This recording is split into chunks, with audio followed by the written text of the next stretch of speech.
So, the first condition is absolute love and harmony.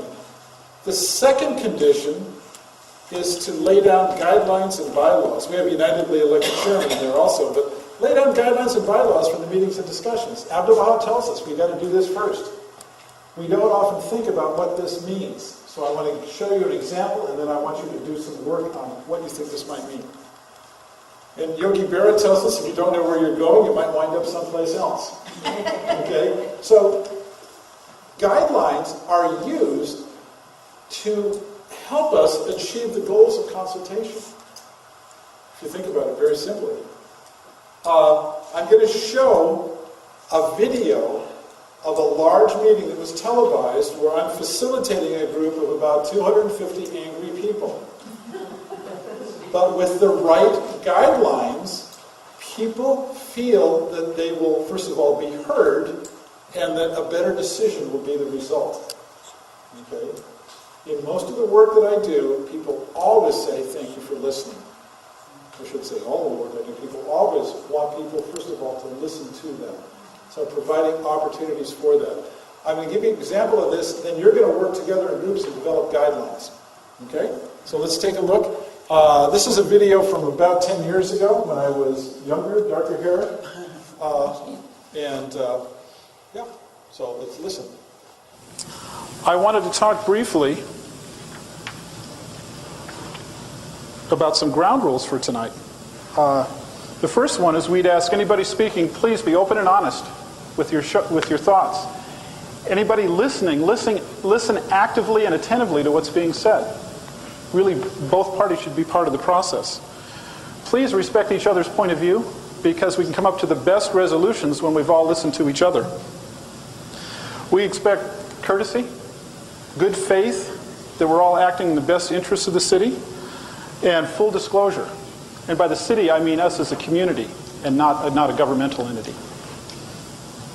A couple things we need to figure out, though, because there have been some questions around this. Time limits on speaking. I mean, typically, you're limited to 3 minutes in a public comment section with the City Council. We wanted to be more open tonight, but we need to see what that's going to look like. So I'm going to ask real quick if we could see a quick show of hands of people that think at this point they might want to get up and have offer something, have a question or comment. And let me just figure a quick count.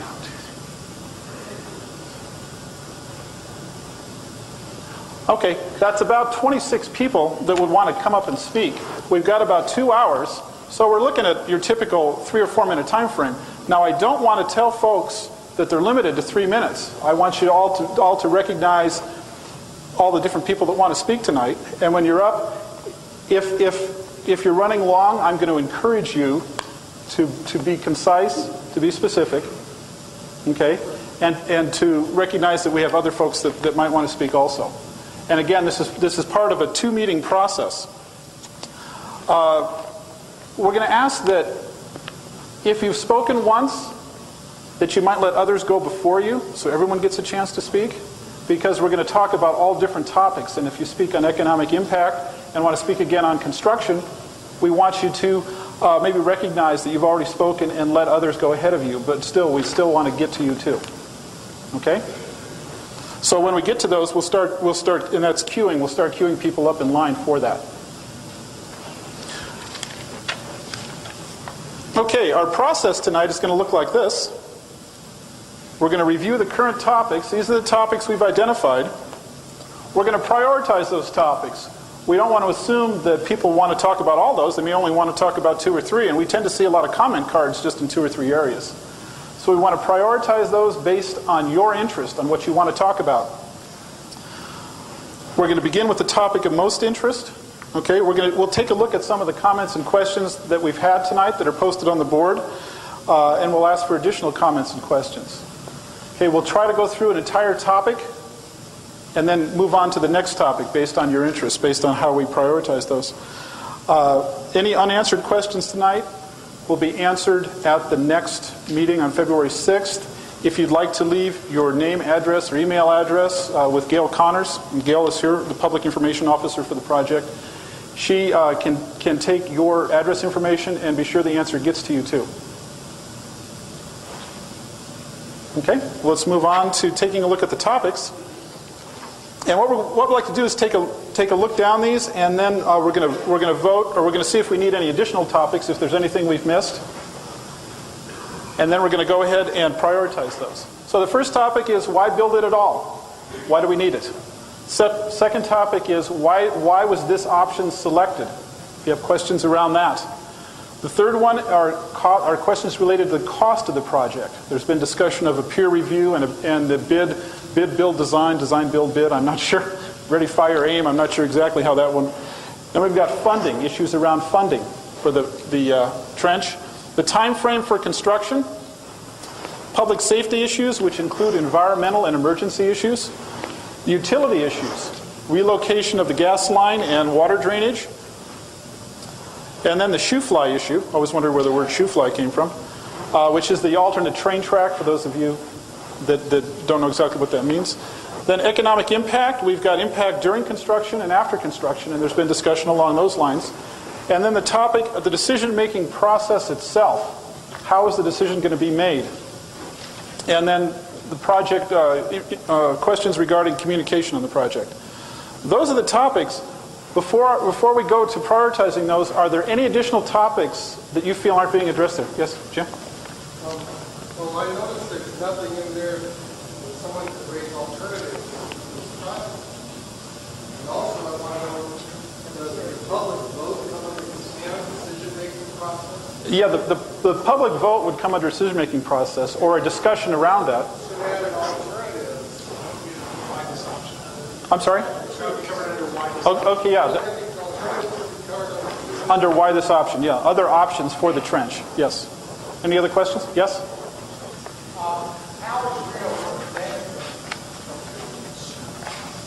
Well, I think that starts to get into one of our topic areas, okay? But I'm not sure.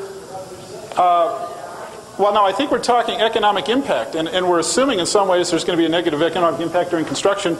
I would say that would be along the lines of a positive economic impact after construction, but I think it would tend to fit there. Okay, so when we get to there, if you feel free to. Okay? Any other topics, any other questions on where a question might fall? Okay, what we're going to do, everybody out there, is you're all going to get 3 votes for your top 3 items, and we're going to do a hand count real quick, and that's going to tell us where we're going to start and how we're going to proceed tonight. Because as I said, we want to start with where the most interest is. So take a look at those real quick and pick out the 3 that you would like to discuss.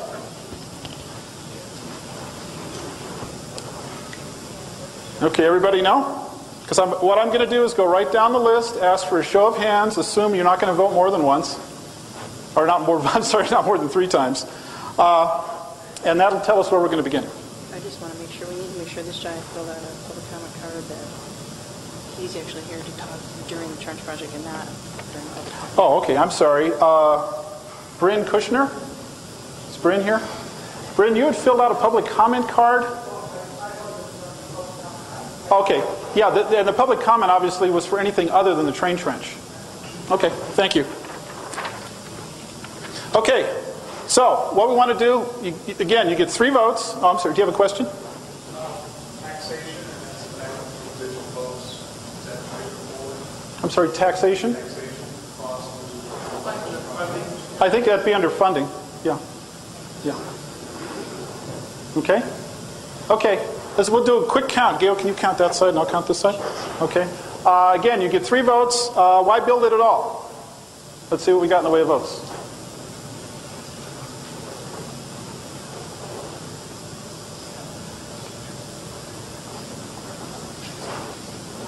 I got 24, so 31. Okay, why this option?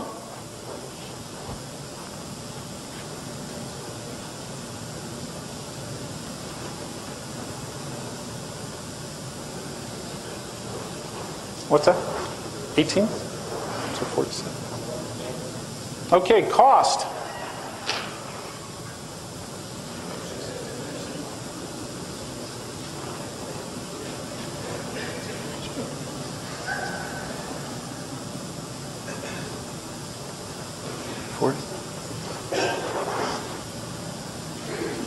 Funding.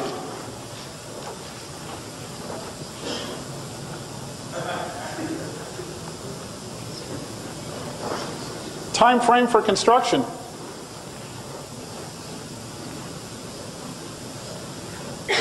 I saw that two hands back there. Public safety.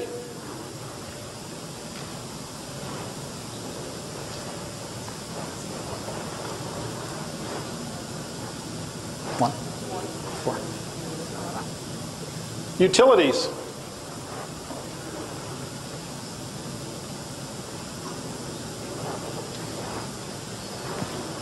Shoe fly.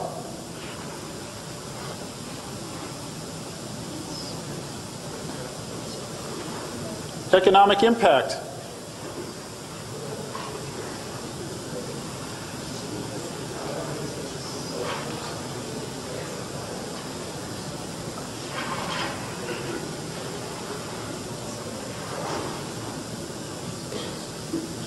And the decision-making process.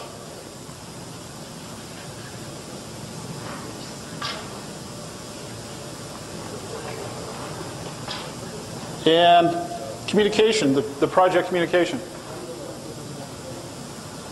Project communication, you all held out for the last one and nobody voted on? Two. Okay. Okay, so I'll move on from there. I just want to give you an idea that even with the largest, the folks were really concerned at the meeting, that if you give people kind of a fair set of rules to live by, they will abide by them. I mean, one of the men that stood up there at the beginning, he was the county commissioner. And he was, the elected official from the county where the city is, where the project took place. So he had a large constituency there too. But he was willing to abide by the rules. Two things we did there, though. We set the guidelines and we set the agenda. I didn't show you the agenda. All I did was a quick vote prioritizing what topics were of most interest. One of the keys here is, with the most complex issues, you need to break them down in some way and look at the separate parts of the issue. Not that you need to make separate decisions, but you need to understand the truth of the situation from those 12 different topic areas. Okay? And that's what people were really there to do that night, was to share their truth regarding this. So, let's talk about, guidelines. I break down guidelines into 3 areas, as you see in your book. How we behave, how we participate, and the process that we use. We're given in the writings everything we need about behavior. Kind, honest, humble, respectful, straightforward. I also, in the book, I talk about the 2 wings of consultation. The one wing being kind, caring, compassionate, loving. The other wing being straightforward, candid, honest, truthful. Quite often, we beat each other over the head with one wing or the other. I didn't share this story, but what are the 2 virtues from Ruhi, from the first book? What are the 2 virtues in the first week? What's that? Courtesy. Well, the 2 virtues that are discussed in Ruhi, book 1, the first section. Truthfulness and kindness. Everyone in the West, I say we've been teaching in China for the past 7 years, everyone in the West knows truthfulness. But in China, if you ask which is greater, truthfulness or kindness, they'll say truthfulness is good, but kindness is also. They place kindness at a higher level. Think of the guidelines that you're offering as a way for people to be truthful and kind together. The thing is that bridges the East and the West. Dr. Baha talks about bridging the East and the West. Well, truthfulness and kindness is one bridge that we can take in connecting those two. So we need to be both. So let's take a look at the qualities of a good guideline. And then I'm going to ask, you'll be developing guidelines in your groups. What are the qualities of a good guideline? What would you want to have in a good guideline? Clarity. I mean, the guideline itself should be clear, but the guideline should promote clarity in the discussion. Okay? Fairness. It should be fair. What else should a good guideline do? Safety in terms of expressing what you have to say. Provide for safety. What else? Encourage participation, cooperation. Encourage participation. Yeah. And encourage cooperation, almost as two separate things, but both of those. Okay? Because I want you to think about what are the qualities of a good guideline, because you need to think about the guidelines that you develop. Do they have those qualities? Okay? So what else? What else would you want to have? Inclusive. It should be inclusive. Think of the hallmarks that we just went through. It should be open, it should be honest, promote inclusivity, it should work toward a shared understanding, it should allow for a wide range of possibilities. You know? It shouldn't be wordy. Okay, it should be simple. It should be simple, it should be, one person said it should be easily enforceable, easily recognized as to, this is what we agreed on. Guidelines, what I said before earlier, we need to express those in the positive. Okay, so you want to express, guidelines should always be expressed in the positive, meaning that a guideline, this is expressed in the negative just in saying this, but a guideline should not say things like no interrupting, no cell phones, no, because it doesn't tell you what you want. Telling what you don't want doesn't say what you want, and that's really the purpose of a lot of what we'll be talking about in consultation. Focus on what you want, and let what you don't want fall away. Okay? Frank and full communication. Okay. It should allow for frank and full. It's okay to have frank and full communication. You should do that.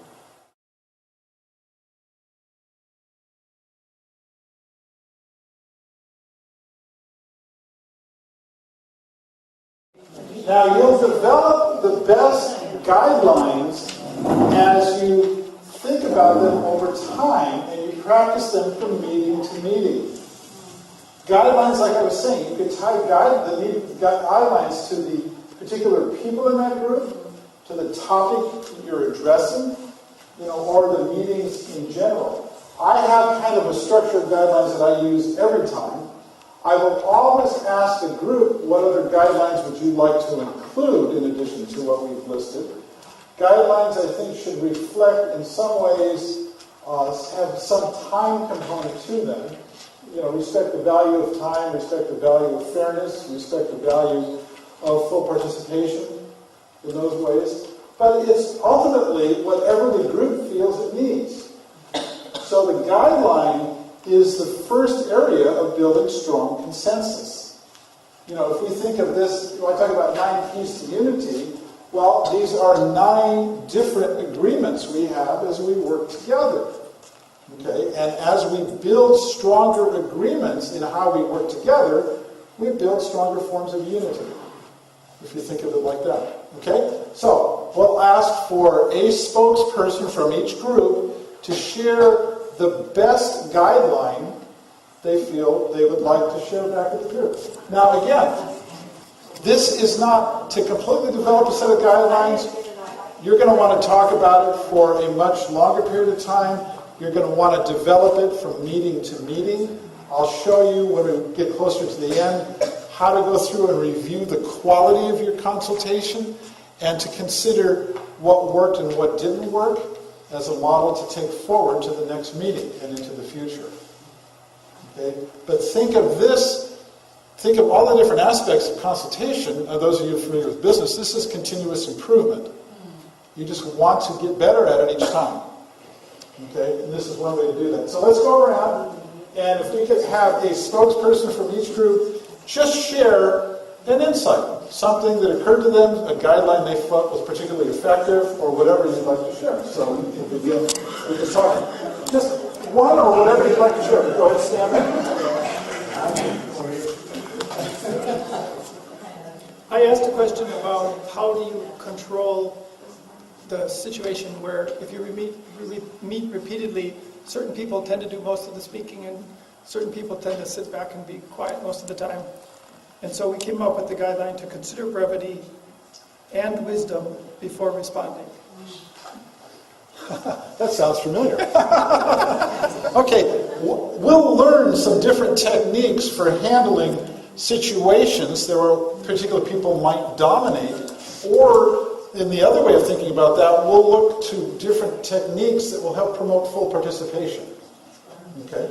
Okay. Wisdom? How's mine? Be tolerant, open, and patient in order to create an atmosphere of safety. Okay. Okay. So be tolerant, open, and patient to create an atmosphere of safety.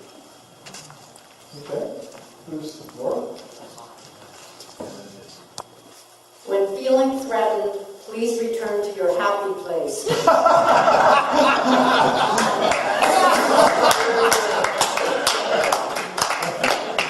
Okay, yeah, my happy place is Disneyland, so I've got to leave now, yeah? Okay. Go ahead. Avoid repetition. If someone in the group has already said something, concur with it, but don't expand on it and go over it again and again and again. Are you repeating yourself? Yeah. Again and again and again. Okay. No, and that's an interesting point. In conflict resolution, quite often people want to tell you the same story in different ways.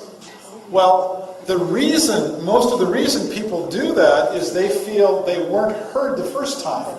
So they want to keep saying it until it's acknowledged. And so the listener's responsibility is to acknowledge what the speaker is saying. And we'll look at different ways to do that. Okay?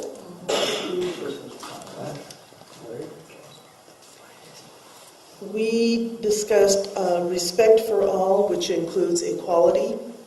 And we wanted to stay on a positive note, so as you had specified, so somebody talked about their personal fear and the fear of what the group would do wherever they're at. So we came up with trust, security, and safe environment. A safe environment. I mean, you've all been in groups, we're and certainly in LSAs is one of those groups where what you can say will stay within the group. There's a safety involved in being able to speak. Okay. What else do we have? Ours was to let everyone Natalie? speak before speaking again and encourage everyone to express themselves. So you cover that, but as well as choose a topic, prioritize the subject. Okay, stay focused on the subject. Now, some guidelines are easy to enforce. Others are a little nebulous. Guideline, well, we're all going to love one another. What are you going to say? Well, you didn't love somebody when you said that. Oh, okay, well, but the guidelines along the lines of, well, we'll give everybody 1 minute. Well, that's maybe too strict enforceability-wise. So you want something that is recognizable, but something that is not, these are guidelines should be wings, not handcuffs. They should allow everybody to fly and not be bound by a set of rules. But they are important to have. One guideline to have, I'll tell you about a couple of interesting guidelines to consider. Yes. We have 2 guidelines. I'll do first, and Anna's got the second. Aren't we cooperating well? Create accepting environment where all feel comfortable expressing themselves. Listen and show respect for differing opinions while seeking unity of action. Okay, good. We'll respect what everybody's had to say. Let me give you a couple of practical guidelines that I think work particularly well. One guideline I have says that please summarize what the person has said before you share what you would like to say. Okay? That works very well with contentious issues. Summarizing because you have to listen to what's being said before you can say what you would like to say. And it's a way of acknowledging what that other person has said. Another simple guideline is allowing 2 periods of sleep for difficult decisions.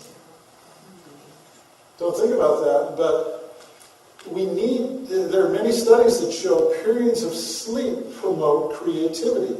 One period of REM sleep, we're 40% more creative. But a couple different groups, the Quakers and a model called Future Search, say you need 2 periods of sleep to assimilate change. Wow. So think about that. Who often thought about sleep? The only guy who ever on sleep for meetings is please don't fall asleep at the meeting. Right? So those are a couple of simple guidelines you might want to have. Another guideline that I used that I thought was effective, I happen to chair several public meeting bodies. And a simple guideline that I would use in a public meeting body, you always have to take comment cards, public comment cards in an open meeting. The way I separated the comment cards, though, were by people that were speaking for themselves and people that were representing others. And because know through thine own knowledge and not through the knowledge of thy neighbor, when people speak first-hand knowledge, they have a much deeper appreciation, understanding. They know what the true interests are. And somebody speaking on behalf of somebody else doesn't know that and doesn't feel that. So an interesting guideline from the LSA standpoint might say, well, we will focus initially on first-hand knowledge. What is the first-hand knowledge we have? And then we will look to other forms of knowledge. Okay? We'll see, though, as we go through the other 8 keys, there are other guidelines we could adopt from those 8 keys to use too. But I wanted to begin by having you think about what type of guideline you feel might be important. Make notes of guidelines as we go throughout this, though. As you see in other keys, you'll see other guidelines, possibilities for other guidelines. Say, well, that might be interesting. Don't make guidelines too broad where they don't mean anything. Love is wonderful, but as a guideline, you really can't do anything with it. Don't make it too narrow. Don't say everybody can speak 1 minute. That's maybe a little too narrow. Find guidelines that are reasonable, but that are understandable, that are simple, provide clarity, that are fairness, that work to promote everybody's involvement. Okay? So, that's some thoughts on guidelines. I wanted to take a minute, though, and talk about agendas. Because the other half of what we don't, and we're going to do this more as we go on, we're going to talk about building agendas and what can a good agenda do for you. Now, just as we said that a good guideline promotes clarity and justice and fairness, a good agenda does the same thing. Think, well, a good agenda should promote fairness. And one of the ways that it promotes fairness is we'll see later on, how you state the issue. Is the way you're defining the issue fair to all? The very beginning of your discussion, is that being fair to all? Does a good agenda, is it promote even time frames? Does it focus on where you begin, where you end? In considering an agenda, any good agenda should reinforce the guidelines. And Monday morning, we're actually going to build an agenda. We're actually going to go through a complete practical application for everything. Should reinforce the guidelines. It should allow for all the topics and time frames. What you saw in the video, I was laying out what I felt all the topics for discussion needed to be. Then people were offered the opportunity to add to that or question where things might fit. Then we did a quick vote to prioritize what was the most important topic and had a list of all the topics in order. And then we talked about what parts of those topics would they like to address. So when you have a complex issue, break it down. Now let me give you one story, very simple story, how that worked from a guideline perspective. I was working with three public governing bodies, a county commission and 2 city councils. And they needed to work together to develop a set of regional planning principles that would cover the entire region. And the state legislature had said, you guys have to do this. And they had spent most of their time suing each other in court over this, like anybody else. Let the courts resolve it, right? So I came in and they had 120 principles they were trying to decide on. And I said, okay, everybody has 3 choices. And that's one of the first keys. And that's an interesting guideline. We'll always allow for choice. Or an interesting guideline says, our last decision-making process will be a vote, but we will try everything else prior to that. I'm going to show you many other ways to make a better decision other than voting. But it says votes are allowed, consensus is preferred, consensus is just majority. So what are other ways to build strong consensus? That's what we're really going to do. I gave them 3 choices, though, these elected bodies. I said either everyone agrees with the principle, any one person has a question, or any one person has a concern. We had 120 principles. We read through them one at a time, put them up on the wall behind me as either agree, question, or concern. We went through, and on the first run-through, 75% agreement. Now, I wasn't building strong consensus with them. We're just looking for agreement. Okay. And then we answered the questions in the middle, and those either went up or down. And then we negotiated the concerns with the planning directors on the spot. And in 1 hour, in 60 minutes, we had 100% consensus on the 120 planning principles. It's that simple as a guideline. Now, there's an example of I set the guidelines to meet the needs of the group and the process we had available. Okay? And that's why I call this the art, the science, and the skills of consultation, because it's as much about art as it is anything else. Many of the things I do were just improvisational inspiration. Okay, and that's what we'll talk about too. And that's maybe the more challenging part of it. But try different things. Again, consultation is not something that we have to be restricted by. We need to think more creatively. Okay? So, the agenda is the other half of this, and always focus on the area of greatest interest and greatest need, and then everyone else will start to relax more after that. Okay? Questions? Anybody? I have one then. Yes? Do you prepare the guidelines ahead of time and present them to the group and ask them for their contributions at the end, or do you start the guidelines right there with the group? I might start with some simple guidelines and ask what else should we consider as part of the guidelines. And again, the filter that I use I focus on positive guidelines. I'm not going to put up a guideline that says no interrupting or no this or no that. Okay, those guidelines start from a more negative perspective. So the guidelines I'm going to put up, I'm going to focus on the aspirations, the positive parts. Yes?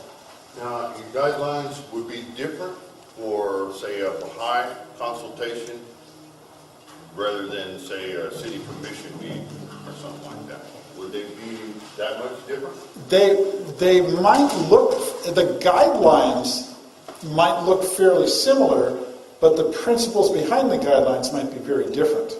In other words, every elected official would agree to the principles of justice and fairness.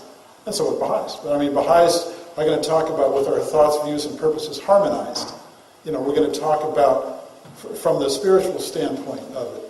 And we're going to talk about unity at a much deeper level.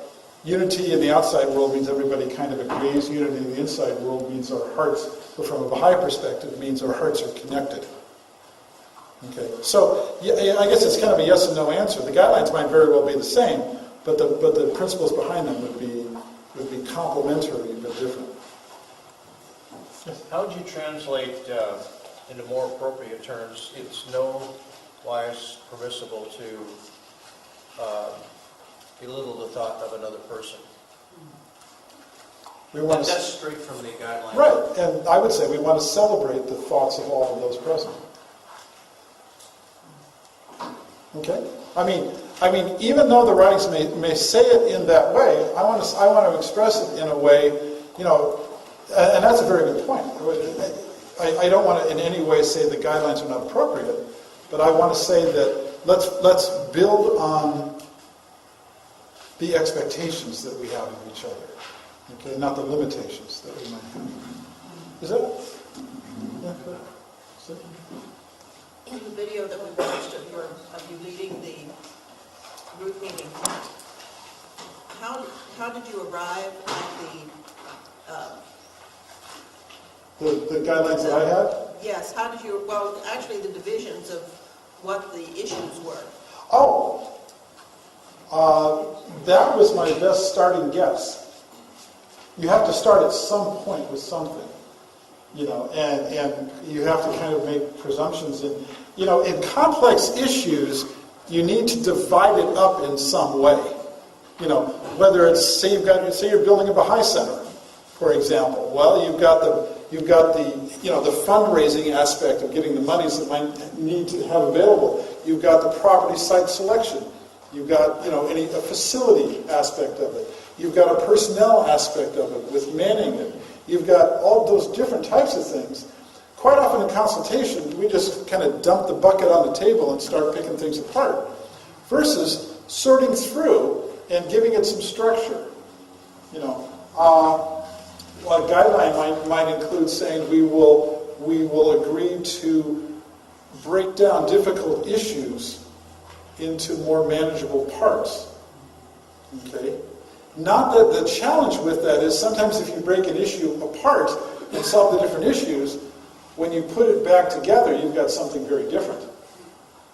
Okay, so it doesn't always work to say that, but I know that if you try to solve everything at once, it becomes very frustrating. Okay, so work in the areas where there's the greatest interest, and we're going to take a look, as we go through this, understand the problem you're trying to solve. That's the biggest issue, and we haven't gotten to that yet. We're going to take a look at how do we understand what is it we're trying to do. And that's going to lead back into the types of guidelines we might need too. Okay? So, other questions? Yes? The same situation Drew was talking about. It seemed like your role was helping those that wanted to add things to actually realize that what they had to add fit into your agenda already. Just clarified it for them. Right. They wanted to see that if somebody had something new that I didn't fit, we would add it. In that case, I wanted to define for them the topics they were looking for and make sure they feel comfortable that those fit in those particular categories. Yeah, and this doesn't always happen. This is what Baha'is would do during consultation, is start at square one. You're maybe looking at my video at square three. We've already kind of defined the issues, and we've already kind of set some of the ground rules, and now we're coming to a public meeting to do that. I did a lot of work behind the scenes with other people to get to that point. But yeah, just the whole sense of fairness, the sense of safety, the sense of everyone will be heard as part of this. We will listen to what everyone has to say. And that as a perspective, because there is always, in every community I've visited, there's always the issue, and in every community everywhere, there's always the challenge of people that need to share too much. Okay? And somehow figuring out ways to be fair to everyone in the group. And we'll take a look at different, very simple techniques for allowing everybody to participate in different ways. Okay? To be heard in different ways.